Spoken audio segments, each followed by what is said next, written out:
బంగాళాఖాతంలో కొనసాగుతున్న అల్పపీడనంతో విజయవాడలో భారీ వర్షాలు కురుస్తున్నాయి. ఇక దీంతో పలు ప్రాంతాల్లో వర్షపు నీరు నిలిచిపోయింది. ఈ క్రమంలో బుడమేరకు వరద వస్తుందంటూ వదంతులు వ్యాపించాయి. దీంతో విజయవాడ పట్టణంలోని పలు ప్రాంతాల ప్రజలు ఆందోళన చెందుతున్నారు.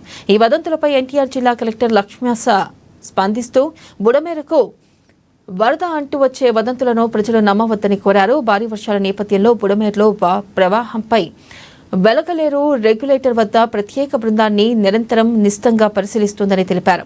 ఇక స్థానికంగా కురుస్తున్న వర్షం వల్లనే విజయవాడలోని వివిధ ప్రాంతాల్లో అక్కడక్కడ నీరు నిలిచిందే కానీ దానికి బుడమేరు వరద కారణం కాదని స్పష్టం చేశారు. అందరికీ నమస్కారం.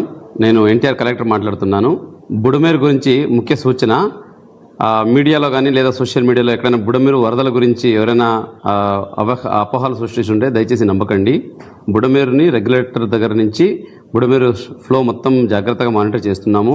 Budameru diversion canal Velagaleru regulator దగ్గర ఏమాత్రం నీళ్ళు ఇంకా రిలీజ్ అవ్వలేదు. ఇప్పుడు బుడమేరులో ఎక్కడైతే సిటీలో నీళ్లు ఉందని కనిపిస్తూ ఉంది అది లోకల్గా పడిన వర్షం వల్ల తప్పితే బుడమేరు ఈ కుత్తులవాగు మళ్ళీ పులివాగు నుంచి వస్తున్న వాటర్ కాదు. బుడమేరు డైవర్షన్ కెనాల్ దగ్గర ఉన్న వెలగలేరు గేట్ ఇప్పటివరకు తెరవలేదు. వచ్చిన నీళ్ళంటే డైరెక్ట్గా నదికి వెళ్ళిపోతూ ఉంది. విజయవాడ నగరంలో బుడమేరు వల్ల ఏమాత్రం ఇబ్బంది లేదు. ఇన్ కేస్ అటువంటి ఇబ్బంది వచ్చే పరిస్థితి ఉంటే 24 hours ముందరే అందరికీ అలర్ట్ చేయడం జరుగుతుంది. ప్రతి ఒక్కరిని సేఫ్ ప్లేస్కి షిఫ్ట్ చేసే వాటర్ రిలీజ్ చేయడం జరుగుతుంది. కాబట్టి దయచేసి ఎవరు అపోహలు నమ్మకండి, భయపడకండి. మీకు ఏదైనా డౌట్స్ ఉంటే, ఏదైనా ఇన్ఫర్మేషన్ కావాలంటే district level command controls room పెట్టున్నాము. అక్కడికి ఫోన్ చేసి మీరు విషయం తెలుసుకోవచ్చు. దయచేసి అపోహలు నమ్మకండి, మీరు ధైర్యంగా ఉండండి, కానీ జాగ్రత్తగా ఉండండి అని మాత్రమే సందర్భంగా తెలియజేస్తూ ఉన్నాను.